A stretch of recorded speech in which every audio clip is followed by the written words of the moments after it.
Aku tahu di luar sana banyak yang mengatakan bahwasanya Hasto tidak jadi ditangkap KPK. Ternyata KPK kalah dengan Hasto. Hasto tidak jadi ditangkap KPK. Artinya apa? Bahwa Hasto tidak lagi menjadi tersangka. Hasto bebas. Itu pernyataan yang terlalu on.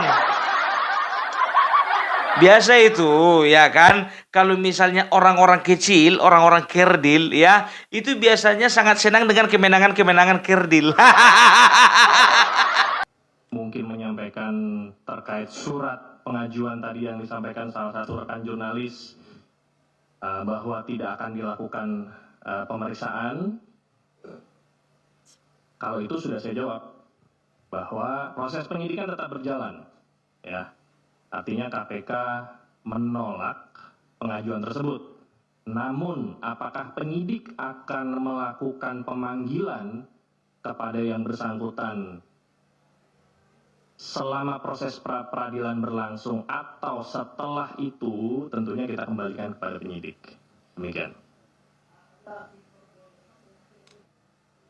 Penyidik dan jaksa penuntut umum ini bekerja sama dan saling memberi masukan. Kapan sebaiknya tersangka ini ditahan? Bagaimana alat bukti dalam pemenuhan unsur perkara?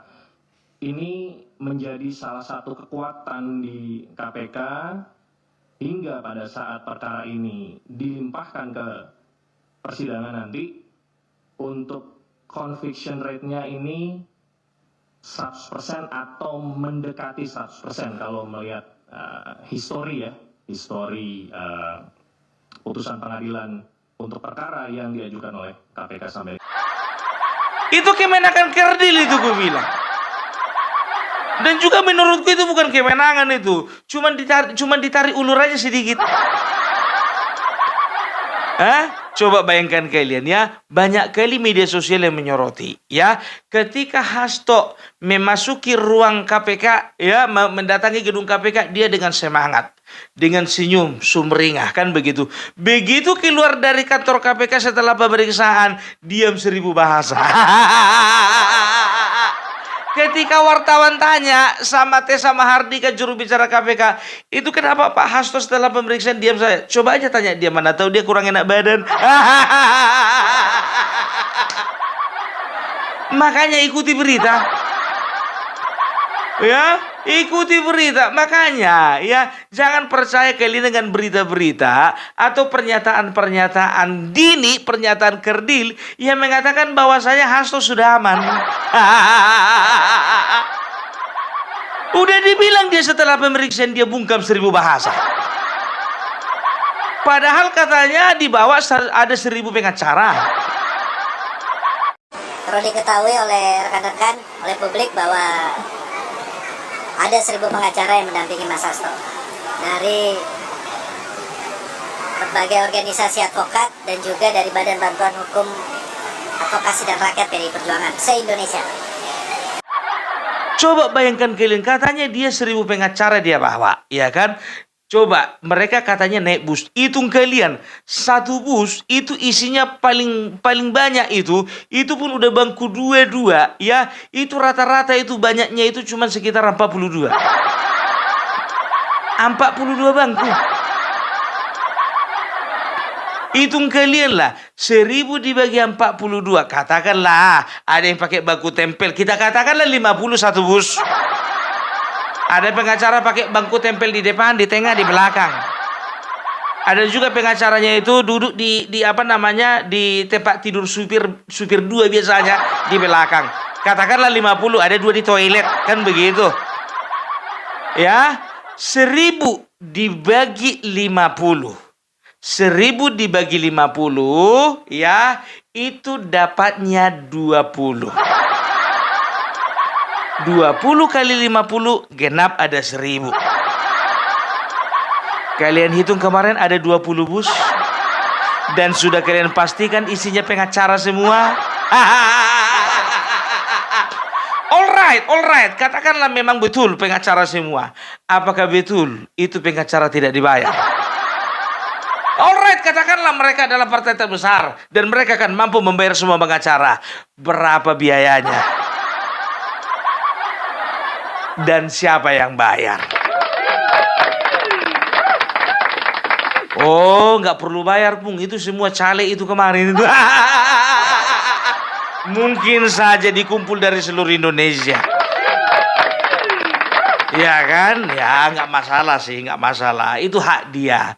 Tapi tahu nggak kalian ya, pengacaranya sendiri ya itu mengatakan ya bahwasanya ya Hasto itu ya bersama dengan timnya akan mengajukan pra peradilan. Nah, masalahnya kenapa Hasto begitu keluar kantor KPK ya diam seribu bahasa. Ternyata Hasto dan tim kuasa hukumnya kan mereka kan mengajukan gugatan pra peradilan. Mereka mengajukan juga permohonan kepada KPK untuk melakukan penundaan pemeriksaan selama gugatan pra peradilan. Dan ternyata permohonan itu ditolak.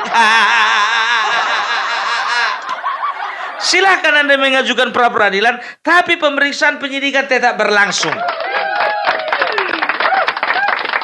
Alah, Pung, gak usah banyak kali cerita, Pung. Bilang aja KPK itu takut.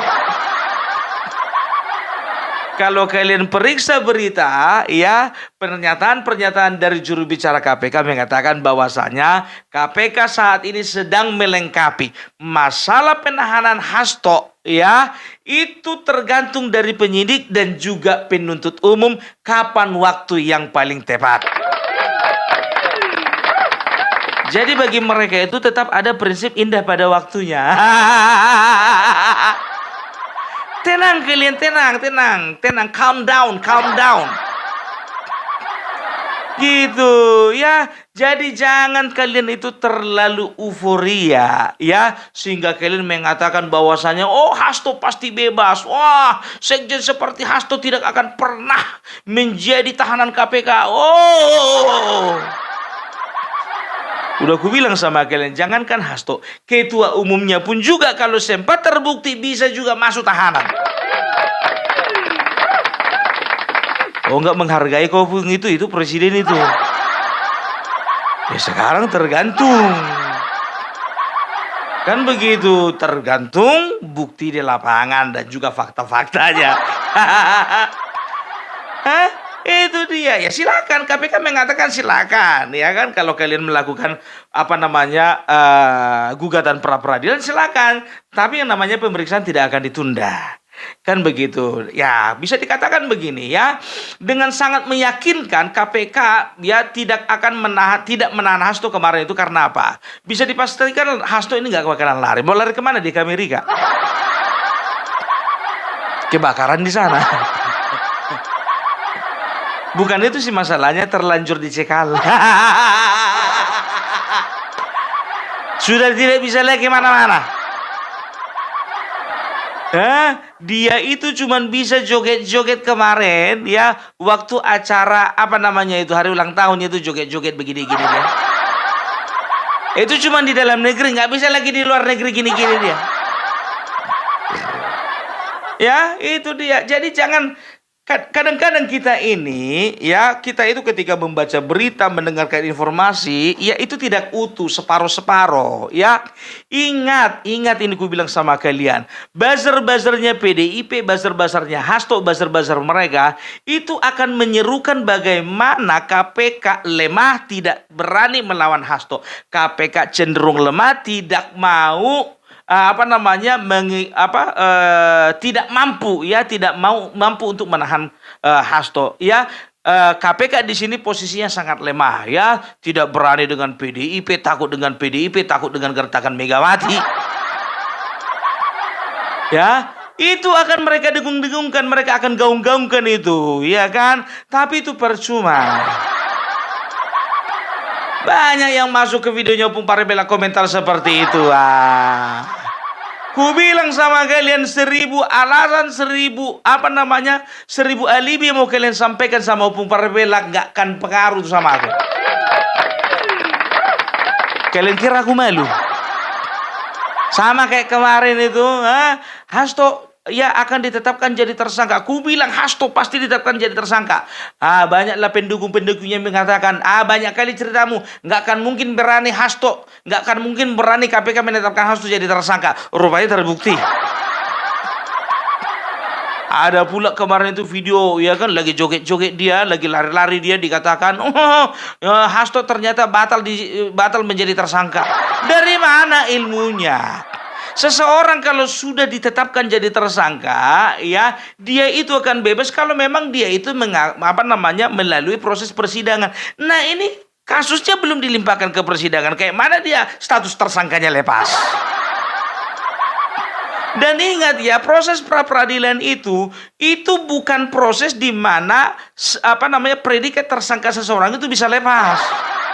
Bukan. Proses pra-peradilan itu adalah upaya hukum yang dilakukan oleh seorang yang merasa dirugikan, yaitu mungkin Hasto pada saat ini karena dijadikan tersangka. Dan itu ya, prosesnya itu ada di PN, Pengadilan Negeri, ya, pengadilan di tingkat kabupaten atau kota. Nah, nanti kan bertanding itu antara kuasa hukum Hasto dan juga kuasa hukumnya KPK. Ya, kalau misalnya contohnya ya, kuasa hukum KPK bisa membuktikan bahwasanya memang Hasto ini betul melakukan kejahatan, ya sudah, berarti apa tindakan yang bisa dilakukan? Naik banding? Nggak bisa. Nggak bisa.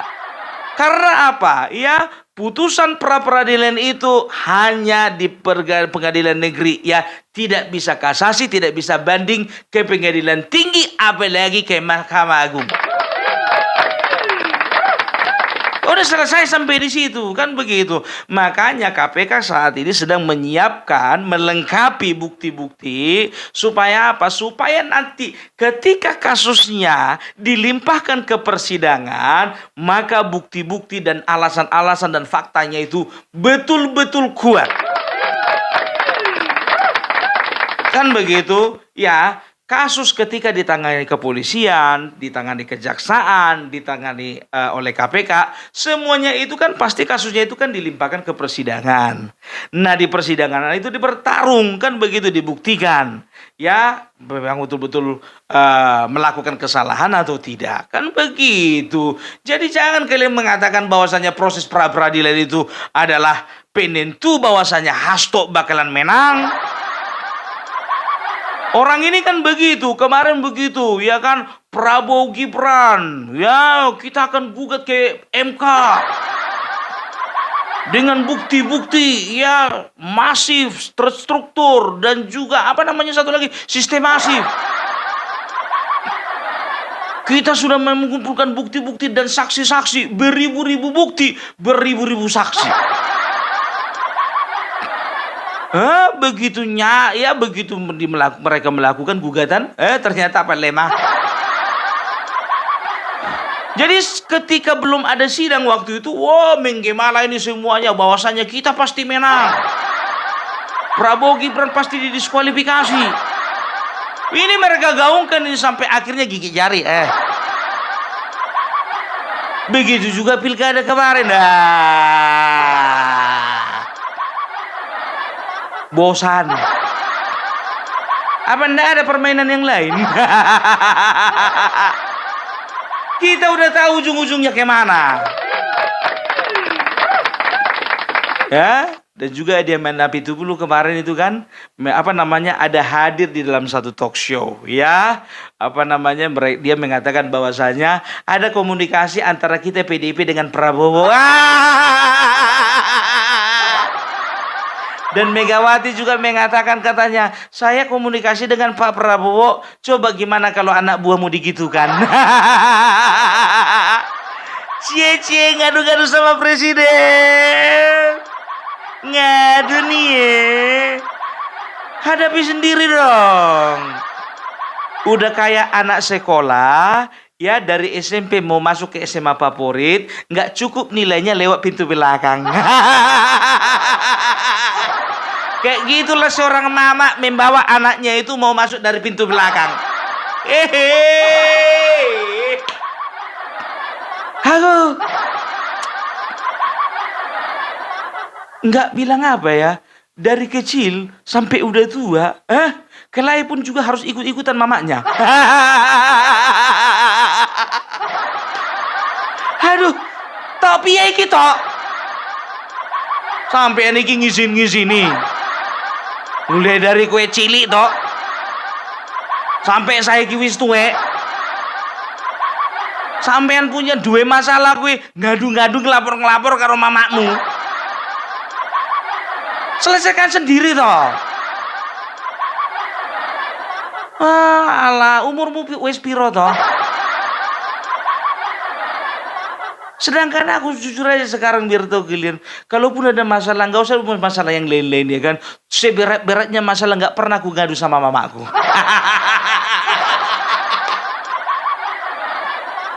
Ternyata lebih. Tapi sekarang begini kata, itu kan menurut mereka, ya kan? Ya ini gambaran, mana tahu. Belum tentu benar. Ku disclaimer dulu, belum tentu benar. Kalaupun juga benar kan memalukan. Dan aku juga yakin Bapak Prabowo juga tidak serendah dan juga tidak selemah itu. Dan kita yakin, kita percaya Bapak Prabowo tidak akan campur tangan, tidak akan intervensi. Dan Bapak Prabowo akan jamin bahwasanya beliau akan memberi kebebasan dan memberi ruang kepada KPK untuk menyelesaikan masalah ini. Ini kan seolah, gini, siapa yang tahu rupanya? Ya, itu kan pengakuan mereka. Ya, dan tidak ada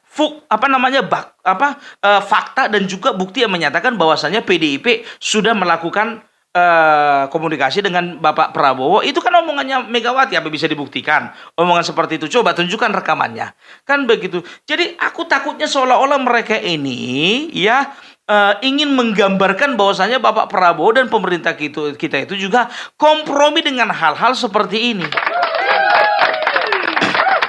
Ya, hati-hati kita, jangan terjebak gitu loh. Jangan terjebak dengan statement-statement mereka, pernyataan mereka di media publik ya, yang ingin melemahkan pemerintahan Bapak Prabowo. Nggak bisa ya. Makanya kita sebagai seorang netizen yang cerdas, warga negara yang cerdas harus bisa memilah dan memilih ya berita-berita apa, kan begitu. Sekarang posisinya Hasto tersangka, KPK sebagai penegak hukum. Masa kalian percaya kubunya Hasto daripada penegak hukum? Biarkan mereka yang percaya, kita jangan. Kan begitu. Kalau pada akhirnya pun Hasto terbukti tidak melakukan kesalahan, ya sudah, itu proses hukum. Kita kembalikan dan kita percayakan semuanya kepada para penegak hukum ya. Jadi gitu dia ya. Jangan pernah kita terjebak dengan kata-kata bahwasanya Hasto bebas, oke? Dan jangan pernah kita mengatakan bahwasanya ya terjebak dengan statement-statement yang melemahkan KPK ya. Itu adalah kerjaan orang sana itu. Ya, kita dukung terus KPK ya, karena KPK yang sekarang banyak pengamat mengatakan KPK yang sekarang itu berbeda dengan KPK yang dulu. Karena apa? KPK yang dulu itu orang-orang mereka. Betul. Ya, itu sudah diakui banyak ex-penyidik. Bahkan ex-penyidik di bawahnya Firly Bahuri pun mengatakan bahwasanya Firly Bahuri itu mengepalai KPK itu sangat kental dengan nuansa politiknya, bukan seperti Setia Budianto sekarang. Gitu, oke, sip ya. Jadi jangan pernah kita mau dibodoh-bodohi ya. Kalau orang sana dibodoh-bodohi, kita jangan. Oke. Salam Parbelak, salam NKRI, NKRI harga mati.